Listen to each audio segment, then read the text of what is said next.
Տեղափոխվել են 3 առյուծ, որոնցից 2-ը արու առյուծներ էին, մեկը էգ եւ 4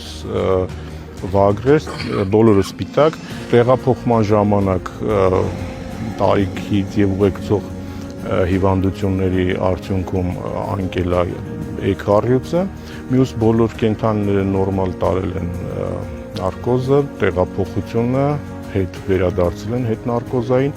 ներկայումս գտնվում են այգու կարանտինային հատվածներում, այսինքն ոչ ցուցադրման տարածքում։ Երիտասարդ առյուծի, արու առյուծի ոտքը նախնական վնասվածք ուներ, որը որ կիսատ բուժված է, ոտքի վրա մնացորդային վերքը նկատելի է, սպիտակ վագրի էգի ատամների մի մասը բացակայում են տարիքի հետ կապված, այդ տեսակետից կարող են լինել խնդիրներ, սակայն նորմալ սնվում են, նորմալ կենսագործում են այս ընթացքում, քանի որ մենք